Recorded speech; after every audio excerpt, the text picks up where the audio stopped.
We'll get started. Really appreciate everyone kind of making the time to join us this evening, and glad that we can kick it off on time. If for those of you who don't know me, I'm Douglas Namle. I'm the Disaster Recovery Officer with the County of Hawaii, and I have with me Katie Cullison, who'll be presenting later in the evening as the project lead from PBR Hawaii, who's working with the county on this environmental assessment for the Voluntary Housing Buyout Program. We're going to spend time today going over some information. There'll be time for question and answer towards the end. And so just ask that if you have questions, to drop them in the chat or to kind of hold on to them, and we'll have time to cover it at the end of the presentation. I also want to know that for everyone to know that this meeting is being recorded. We know that not everyone could make it tonight, and so we want to make sure that the information is available for everyone across our communities, and we will be posting this video on our Killway Recovery website shortly after this evening. With that, we'll dive right in. If I get the next slide, please. So the purpose of tonight's meeting is to provide an overview of the environmental review process that is really tied to the county's expenditure of the federal funds for the Voluntary Housing Buyout Program. And these funds are provided by the U.S. Department of Housing and Urban Development, also known as HUD for short, through the Community Development Block Grant for Disaster Recovery. We want to provide a progress report on this environmental review process, where we've been and where we are now and where we are going. And also really take time with all of you who've joined us this evening to answer any questions and get in some of the details that may be sparked by our presentation this evening. So I did introductions. Again, Douglas Lay and our colleague Katie Cullison joining us. First off, we'll start with just a brief description of the Voluntary Housing Buyout Program and the HUD funding process. Katie will walk us through, what does a HUD environmental review for a program like this actually entail, and where we are to date on progress. And towards the end, we will cover some Q&A. So our project team is the County of Hawaii Planning Department. Our disaster recovery division is part of the planning department and is not only responsible for the administration of this housing program through the voluntary housing buyouts, but also coordination on infrastructure, restoration, and investment following the 2018 Kilauea eruption, supporting community resilience and grant making to help folks reestablish their own road access or to reestablish their farms. And in the conduct of this environmental assessment, we selected through a procurement process PBR Hawaii to lead this effort on behalf of the county. I'll hand it off to Katie if you want to say a few words to introduce the firm. Sure, click the wrong button. Aloha, everybody. Thanks for joining us. Again, my name is Katie Cullison, and I'm a planner with PBR Hawaii. PBR is a planning and landscape architecture firm based in Honolulu, and we've been around for 50 years, a little bit more than that, doing most of our work here in Hawaii. I'm supported tonight by Brittany Wheatman, who's labeled as Brittany with IT questions. So if you have any trouble accessing the chat or crummy reception or whatever, you can reach out to Britt and she can try to help you troubleshoot. But we're just pleased to be supporting the county on this project, and I guess heartfelt thank you to you all for participating and being here tonight as you're dealing with the aftermath and trauma of this natural disaster. So we're honored to support you all with this work.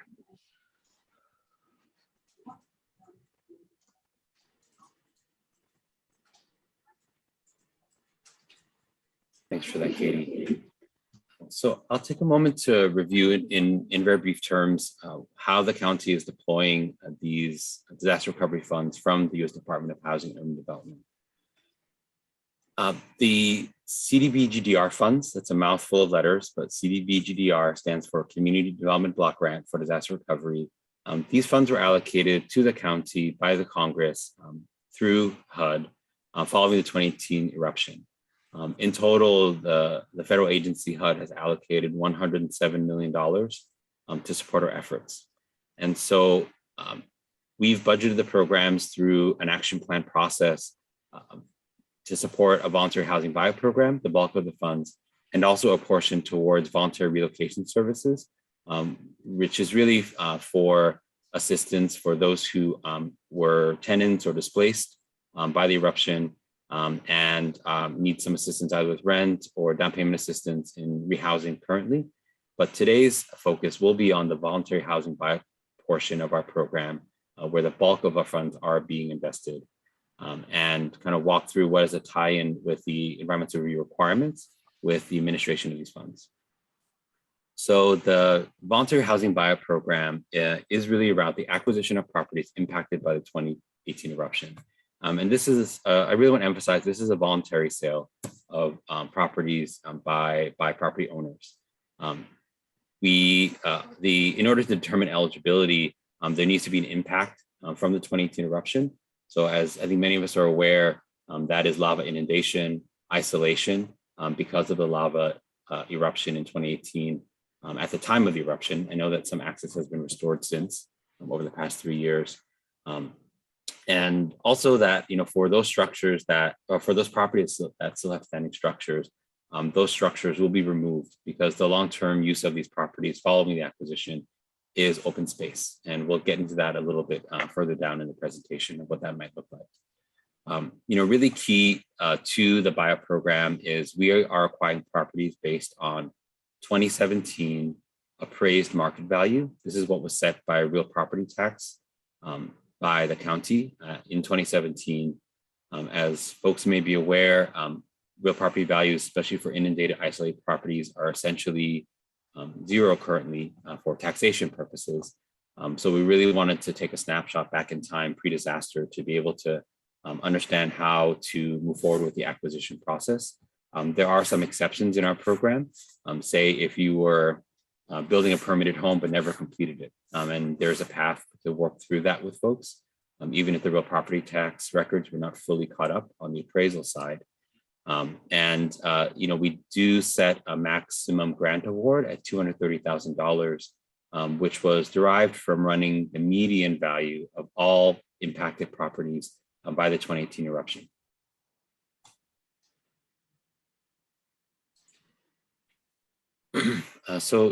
This is an area we know well across our county. This is the area that we selected to conduct the environmental assessment. It is the area that we also utilize in terms of identifying the area of impact for our HUD funds.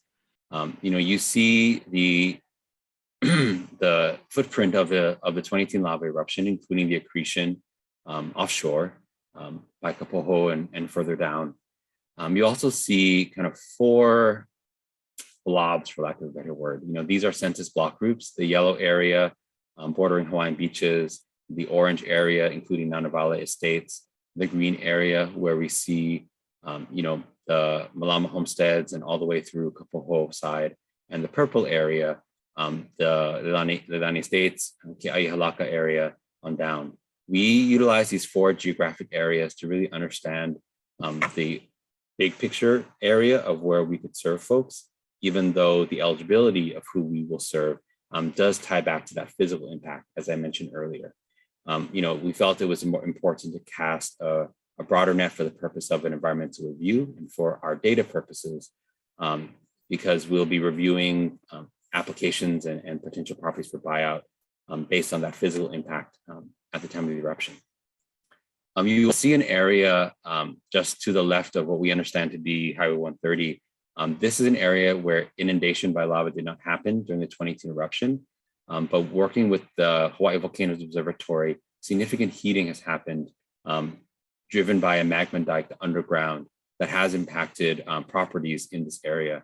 And so while it is, outside of the immediate formal census block groups that are basically bound by Highway 130, we know that this is clearly impact from the 2018 eruption, and wanted to include this area in the review should anyone apply for the buyout program.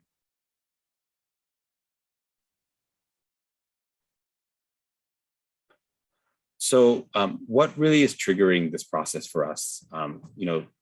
Like many of you may be familiar, the use of public dollars does trigger environmental review requirements.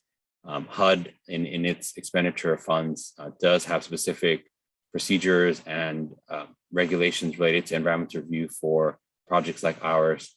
And the specific activities that will be covered in this environmental review process are the expenditure of funds for the acquisition of property, as well as the removal of any remaining structures. So these may be structures that were severely impacted by gases, cracking, heat, where a structure may still stand, or if the property was partially inundated by lava, and the structure may still be there, but the property is eligible for this program.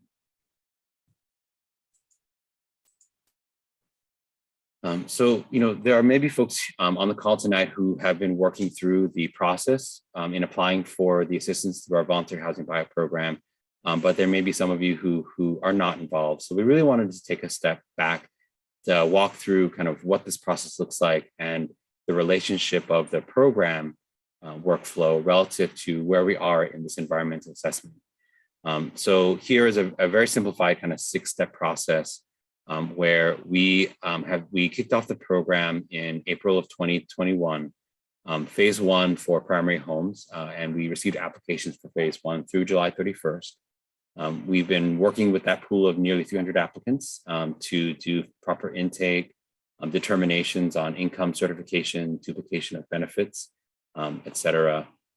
And we are prepared to launch phase 2 of the program, which covers second homes on November 1st.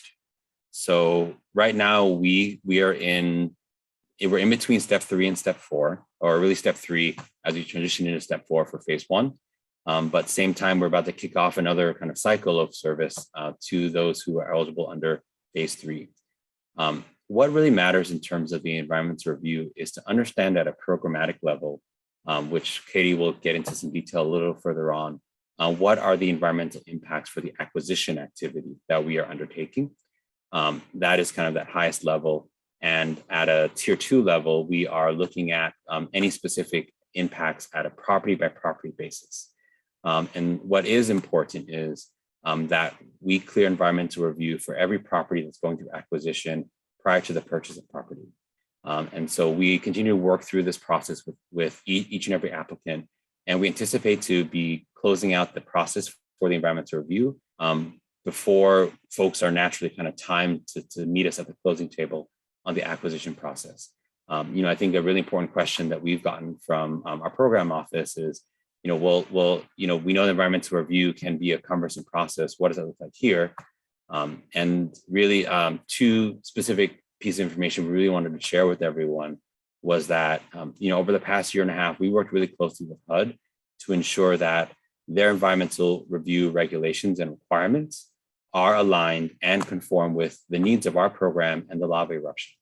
I think an equivalency that is often drawn is buyouts being done in flood risk areas or following a large flood event like a hurricane. Our situation is so different, I think, as we all can appreciate.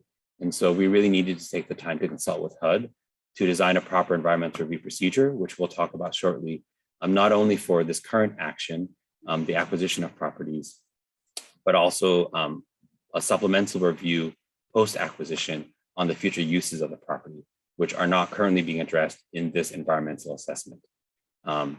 What's going to be really key is both that programmatic review occurring and also tier 2 review on a property by property basis occurring before we can officially acquire the property. But as some of you who may be in the process, or those of you who may have heard about the process, it is taking several months to work through it. And we don't anticipate the completion of this EA to impact the natural flow of where we are in terms of processing applications of phase 1. As we look ahead to phase 2 and those folks apply and work through the process, the tier 1 review would have already been completed and any findings closed out with HUD. And then the step there is really just to do that individual level property review at the tier 2 level with each property that makes it through the process and towards acquisition. With that, I'll hand it over to Katie to talk about the specific design of the environmental review process itself. And again, if folks have questions, please feel empowered to drop them in the chat, or we'll also be opening up time for discussion at the end of the presentation. Thank you, Katie. Thanks, Douglas. I advanced the slide out. Were you ready to hand off? Yes, I'll take that as a yes. Okay, cool. Okay, so I'll just back up and speak kind of high level about environmental review and what they are. So just at its most basic level, the environmental review process is, reviewing an action or project and its potential environmental impacts. And it includes some steps, including consultation with agencies and the public, research and mapping of site conditions, and then pulling all the information that's collected together to, for the county in this case, to make a determination regarding potential impacts of the action, or finding of no significant impact, which hopefully will be the case with this EA. The EA, the environmental assessment, will get posted to the HUD website, and as well as the county is anticipating posting the final document on their website for your review as well. Speaking specifically to HUD, all expenditures of HUD monies require some level of environmental review. Since HUD is a federal agency and this project involves federal funds, the environmental review process is guided by the National Environmental Policy Act, or as commonly referred to as NEPA. As I mentioned, HUD has its own rules. Each federal agency, when they're implementing the requirements of NEPA, kind of has their own rules and guidance as to how to implement it. And so on this slide, we're just listing out some of those environmental factors that HUD requires the county to take a look at when they are expending those federal dollars from that particular agency. So just wanted to put a flavor of the types of research and information that we are collecting about the area on this map. And as Douglas mentioned, but we're anticipating working on a tiered review. And as Doug mentioned, the county staff has been working closely with HUD to chart a course through the environmental review process that meets the NEPA requirements in an efficient manner. As people know, sometimes the environmental process can be rather cumbersome.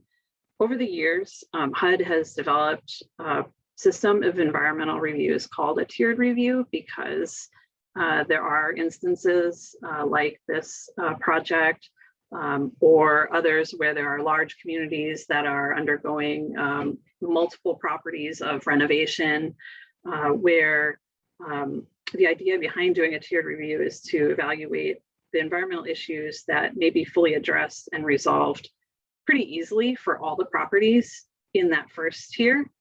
And then in that first tier, you also establish some steps and procedures for doing more site-specific reviews of individual properties. So to use a very, very simple example, HUD has a requirement in their environmental reviews to evaluate the effects of the action on coastal barrier reefs. Well, the coastal barrier reef system, as designated by the federal government, mostly runs along the Atlantic seaboard. So we can just document that and put that one to bed. To illustrate with a more relevant example, another factor that we need to look into is airport hazards and runway hazards. So we can also document that there will be no homes or new structures being built within a airport runway hazard zone. So we can cross that off on tier 1, and we just document it and embed that into the tier 1 review for the whole area on that original map that Douglas showed.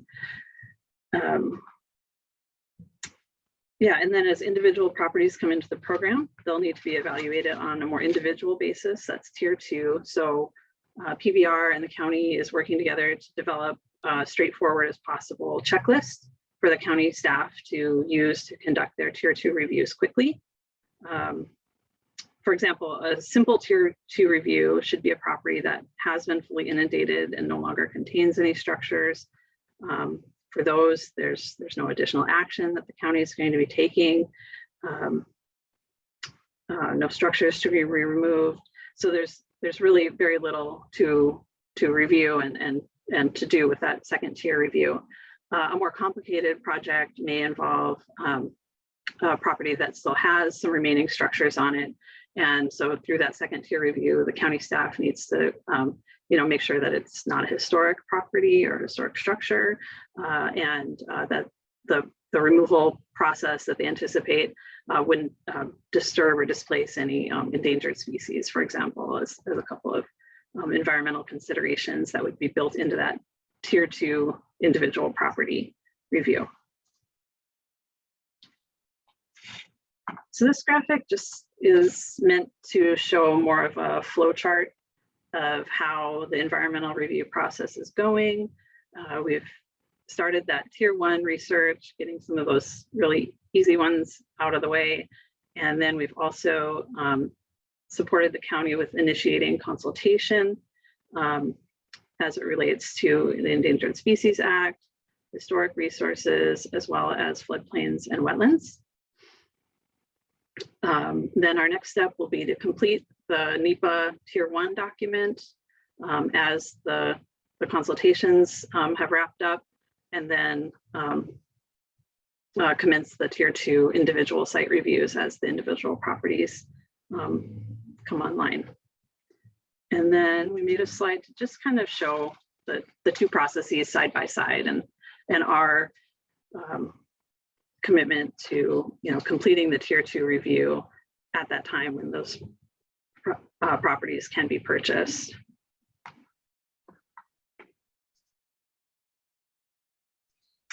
So we mentioned consultation and historic resources as well as endangered species, and so I thought I would explain a little bit more about those over the next couple of slides.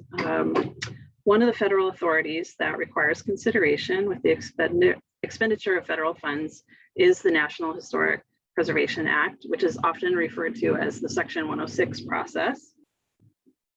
And the basic purpose of the act is to ensure that historic resources are considered when an agency is proposing some planning work that involves federal funds.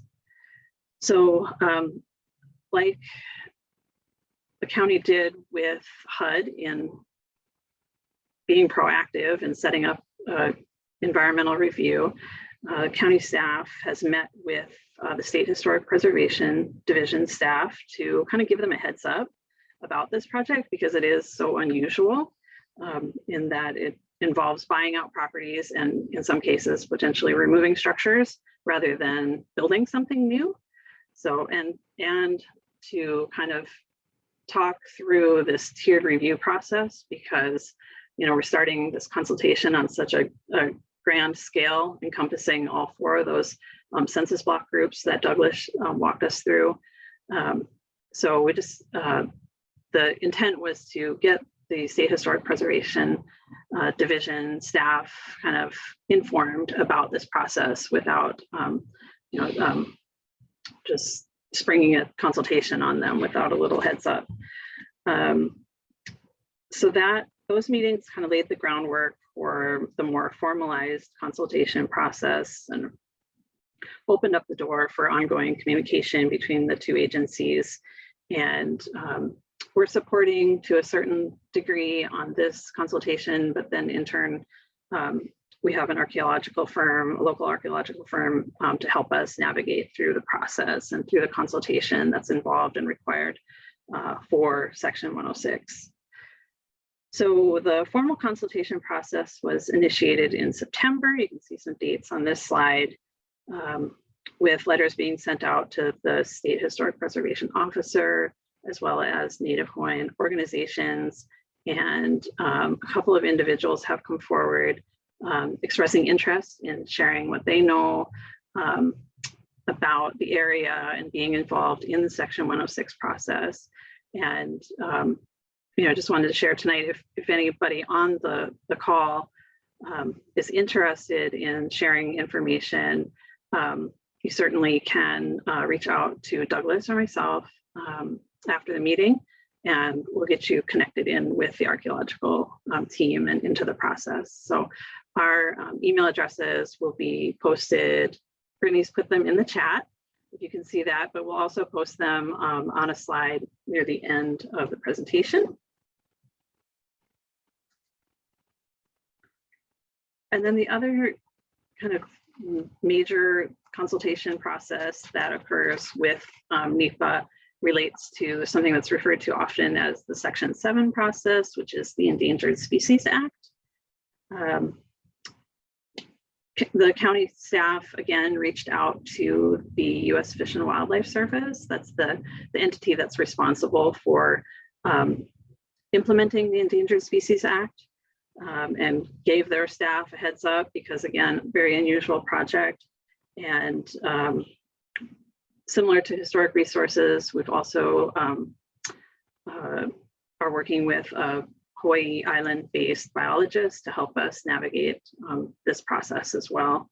So we initiated a formal, or not a formal consultation, but actually an informal consultation using the Fish and Wildlife Service terminology in September. And the Fish and Wildlife Service has gotten back to the county with a list of species and suggested avoidance measures that now we're working to roll those into the tiered review. So again, as with Historic Resources, if there's information relating to endangered species that you would like to share with the team, please, you're more than welcome to reach out to us after this meeting and shoot us an email, and we will connect you into the process. We're glad for more information early rather than later. This next slide just goes through kind of our next steps in the process, but I think hopefully we've made it pretty clear what the steps are. Right now, we're trying to complete that consultation process with the SHPO and Fish and Wildlife Service and any Native Hawaiian organizations that come forward with respect to Section 106. Then we'd like to quickly compile the Tier 1 NEPA document and put that to rest while simultaneously creating a checklist for Douglas and his team to conduct the Tier 2 reviews prior to property acquisition.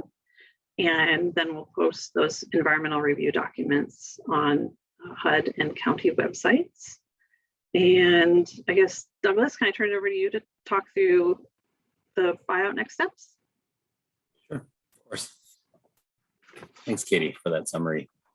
This content can get very technical, but I appreciate how you've really broken it out. And I also want to appreciate, some folks on the phone and others who have kind of articulated that they do want to be engaged in the Section 106 consultation. For those of you on the meeting today or watching after tonight, please reach out. We really want to connect with not only Native Hawaiian organizations and then the descendants of the area, and it is quite a significant area, both in breadth, but also in richness of cultural and lineal ties. We want to make sure that we hear from everyone. And so some of the next steps on the program side are, as I mentioned earlier, to work through our current portfolio of phase 1 applications, those primary homes, nearly 300. The vast majority have completed the intake process, really the documents that are required for the county to be able to proceed with the acquisition process. We've brought a title escrow company on board to partner with the county to work through this process, and are aiming to kind of start closings by the end of this year. And so at the same time, we are kicking off phase 2, which encompasses second homes and long-term rentals on November 1st. And so For those of on the call who may be eligible, are just interested or have questions, again, please never hesitate to reach out to us. Our staff are here to help. And our number is 961-8996. Information on how to reach us and about the program can be found at recovery.hawaii.gov. You know that by heart. And really the next step in with this environmental review conversation, the environmental assessment underway currently is focused on the acquisition activity and the demolition process for any standing structures. I think for a lot of folks in our communities, and especially for those who are pursuing the buyout program, they have asked us about, so what are the future land uses of these properties? And, at a conceptual level, a lot of options are possible. The county owning them, maintaining them outright, the county owning them, but having kind of an access or programmatic agreement with a local community or a local nonprofit for the stewardship and maintenance of these properties. We even have the ability to kind of transfer title back to a community association if that's possible, if there is one in place, for the community association to program the land, as long as they maintain an open space. And there's a possibility for kind of light agricultural uses as well. And when I say light, really it's around crops that have that can do well, in this new soil environment or rock environment, and also that require minimum kind of supporting infrastructure. And so, these pieces really need to be worked out kind of in our communities. The county needs to understand what is a portfolio of properties that will be acquired in the end, so that we can really map that out and help folks understand what the possibilities are, having a community engagement process around it, and then undergo what's termed as supplemental environmental review, so supplemental to the process we have now, to really focus in on the future land uses that may be proposed and that are feasible. And so we're looking ahead to that as we kind of work to administer the program to date.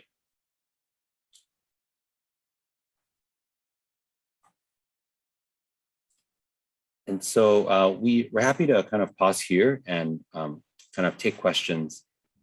Really, the questions are, what questions do folks have about the environmental review process and what's been currently underway?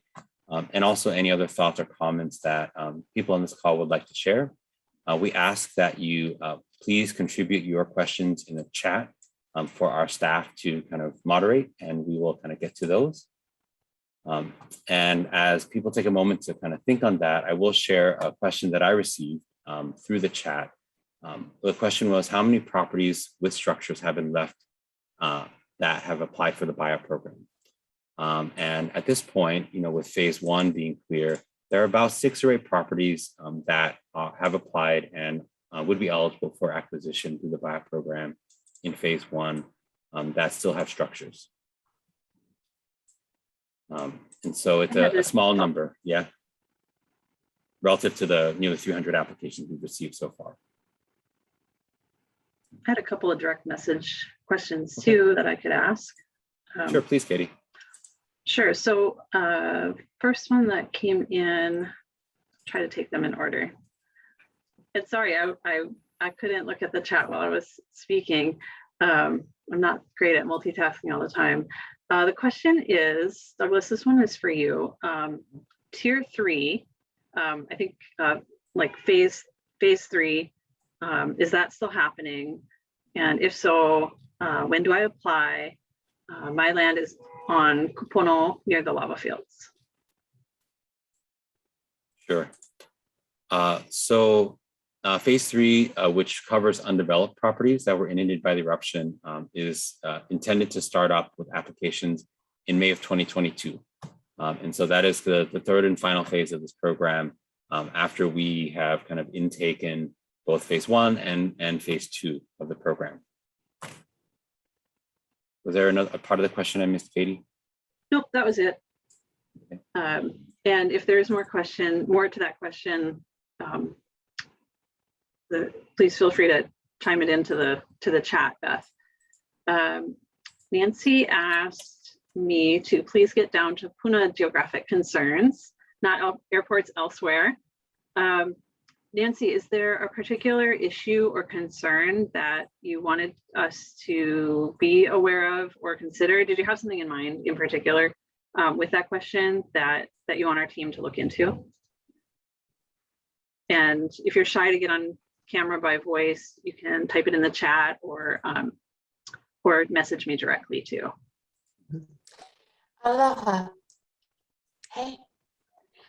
It seems to me that it's a broad geographic discussion elsewhere. And so I do focus on the disaster. Can you hear me? Yes, it's a little bit Can choppy. you hear me? Yes. Can you hear me? Okay, so yeah, well, those of us out in the jungles who have been relocated, infrastructure and technologies is still a challenge. So yes, I talking such a, when you PBR organization from outside, and I'm joining us, seems like it's such a broad discussion about places elsewhere and elsewhere. So I would like to focus just on our recovery. Probably you just said only structures there, but I would like to focus Douglas PBR on Puna directly. Thank you. So thanks for that, Sure. Nancy. Thanks. Yeah. And you know, the specific comment on airports, for example, you know, regardless of where an environmental review is being conducted around the country, folks got to answer that question, whether there's an airport in the vicinity or not. I think it's another example that similar to one that Katie provided earlier, where you know, if it's non-applicable, we still have to document that it's non-applicable, but has to be addressed. But yeah, a very valid point, and really focusing on the local context of the area that we're working in. I have a couple questions that came in to me direct, Katie, if that's okay, and then we'll bounce back to some that you might be receiving. Yep, sounds good. Great. So the question is, how many phases, how many homes were fully destroyed that would be eligible for phase one? And so out of the 623 properties where homes were destroyed, about 294 from the county's assessment, at least based on homeowners exemptions, were destroyed, were covered by lava. So that's 294 out of about 263 that had that were properties that had structures on them. Of course, we know that not everyone who uses the primary home went for an exemption. There are properties that are eligible because major cracks or gas damage that were not inundated that are eligible. But I wanted to share those statistics to give a general sense of what we're talking about in terms of eligible phase one applicants and who we've gotten so far. I also kind of got a follow-on question to the first one about how many properties that would be eligible for the buyout that could eligible for the buyout that have structures. And it is true, you know, a point that we shared earlier, that for those properties that were directly inundated by lava, the review process is straightforward, I think, given the nature of the inundation. And kind of biological, cultural resources, structures, et cetera, being inundated by the lava. I'll take one more question on my side, then I'll hand it back over to you, Katie, if you got any additional questions. And so a question is on where can I get information about previous meetings or program information? And so the best place to start is the county's website for Kilauea Recovery. That's recovery.hawaiicounty.gov. And then I will pause there and hand it over to you, Katie, if you have some additional questions.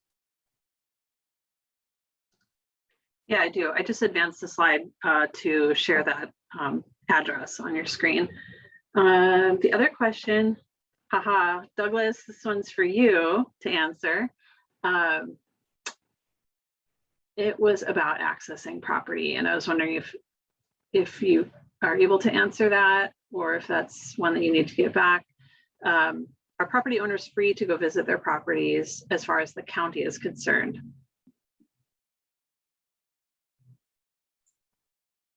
So I think it really depends on the condition right now. There are a number of private roads that have been restored, a number that remain inundated. There are a number, of the county's public roads, 130, parts of 137, 132 have been reopened. Major thoroughfares like Po'iki and 137 that folks really rely upon to access their property have not been opened. I think the best way I can answer that question, and happy to follow up on more specifics, if you have a question on your property in particular, please reach out about it. Different parts of the 2018 lava flow are different levels of kind of structural stability in terms of hiking it right now, or any vehicular access. And also, like in any case, trespassing over private property, access your private property is definitely a challenge. And the fact that kind of the roads aren't open right now does make it difficult. But for the person who asked, please reach out and we can take a look at your property itself. Great, thank you. Another one, Katie? I don't have any that came in directly to me. Okay. And are there any, Brittany, am I missing any that just came into the whole? I did get one question. Okay. Is there a way to determine if my property was impacted if the person is not on island at the moment? Sure. Absolutely. So during the time of the eruption and the weeks and months that followed, all property owners that did have a property impacted by the eruption received a letter from our through civil defense, but from the real property tax division of the county's finance department. And so you may have gotten that letter. You may have gotten it, and a lot was happening at that time in everyone's life, and that's okay too. If you have a question about whether your property was impacted, I really recommend you reach out to us. Probably best is to call our program office, 961-8996. We can drop it in the chat for everyone, and we can have to look into that for your particular case. Thank you, Brittany.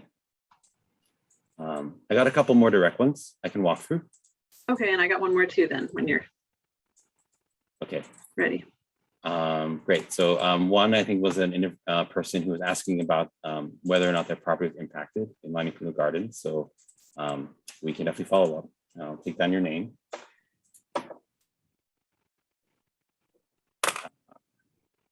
And so another question, I assume that government funds are finite.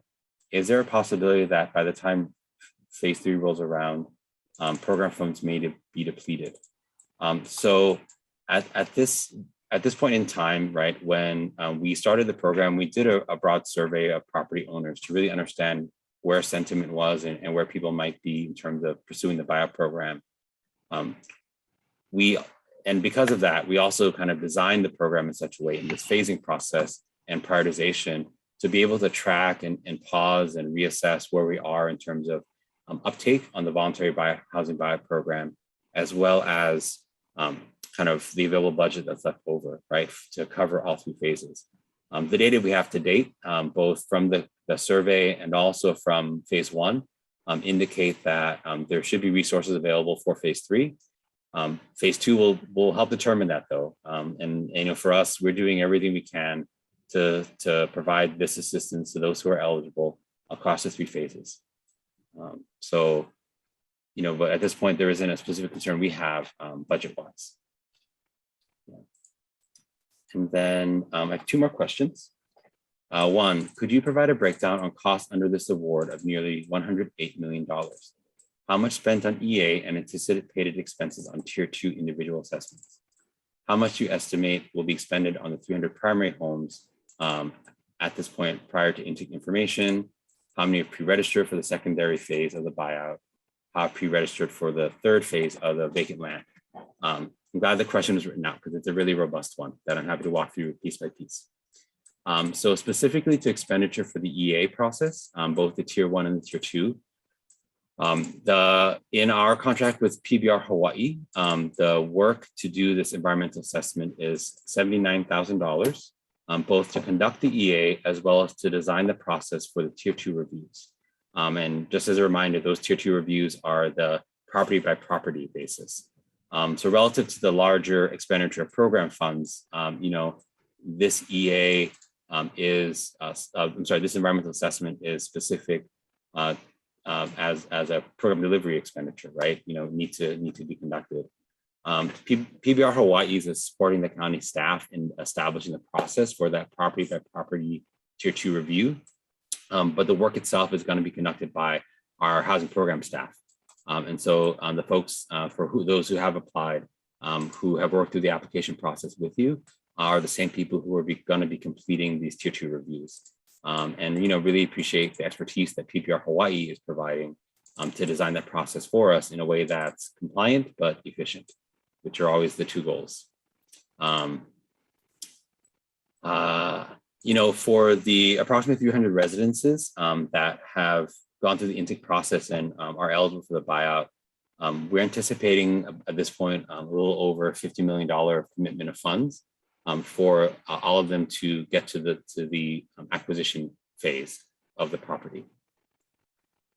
In terms of pre-registrations for phases 2 for second homes and phase 3 for undeveloped properties, the last statistic I got this week was 84 registrations for phase 2 and about 75 or 76 registrations for phase 3. I think as we committed to early on in our program, we did send a letter to everyone who pre-registered for phase 2 to remind them that the application process begins on November 1st and that the application will be available on our website at that point in time. So we are kind of circling back with that cohort of folks. 2 more questions. The question is, do we have a plan for allowing light agriculture? And so conceptually in our action plan for the CDBGDR funds, we do talk about how these properties could be used for agriculture. Defining that, it's also something that we are in the process of consulting with HUD on. And I'll, if folks will indulge me for a couple minutes, I'll kind of explain why. Similar to our process of partnering with HUD with this environmental review, they know what they know. And clearly the country has been doing federally funded buyout programs for nearly 2 decades now. LAVA is unique.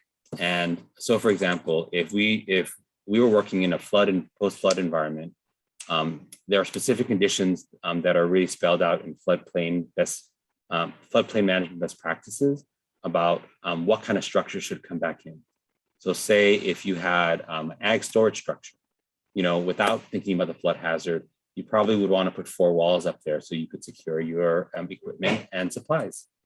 But from a simple kind of floodplain management standard, if that agricultural structure was being built in the floodplain, then that ag structure should not have walls, right? So that if flooding should come, the structure is more survivable. And hopefully we would have gotten everything of value in that structure out ahead of a flooding event. And so I bring that very specific example up because I think in terms of potential agricultural uses, I think this community consultation and the supplemental review really would look at, what is adaptable and useful from those types of established standards in a hazard area, kind of, for this post-buyout specific situation. And how do we make it work for what is farmable, for our environment and in this post-eruption context.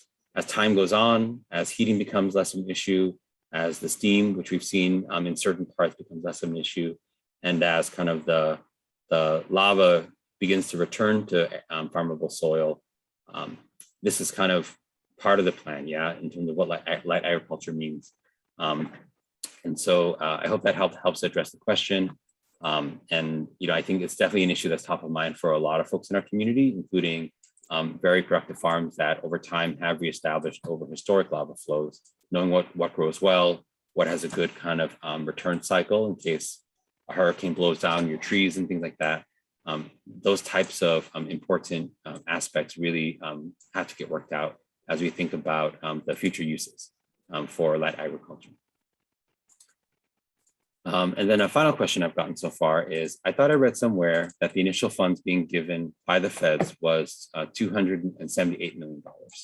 That figure of $278 million is closer to the broader array of federal assistance the county has received for disaster recovery from the 2018 eruption. And so that's, the more than $107 million that we're talking about this evening with CDB GDR funds from HUD. That it includes $127 million from FEMA to our Department of Public Works for road infrastructure, Department of Water Supply for drinking water, and Department of Parks and Recreation for Parks and Recreation.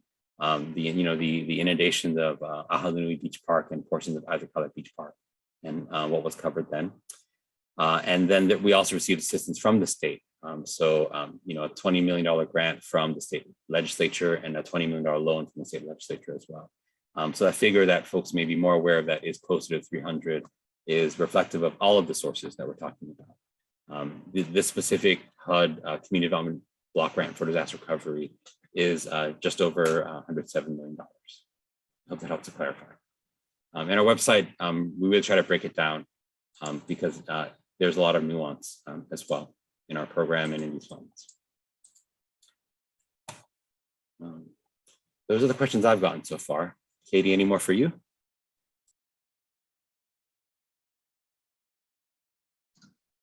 You answered them. We have good question askers that put their questions in chats to both of us. So thanks, Douglas, for taking all those on. I had one request to be involved in the consultation process and noting that. If there's any other questions that folks have, they can place them in the chat to everyone or to Douglas or myself. And then, of course, you can see our contact information on this slide. So take it down. If something comes to your mind later, please do not hesitate to reach out. And as we kind of start to round out and folks have any final questions, I do really want to appreciate kind of folks making the time to join us today. If you have a chance to watch the video afterwards, if you have a chance to kind of think more about it, I know we've said it probably 8 times at this point, but please do reach out.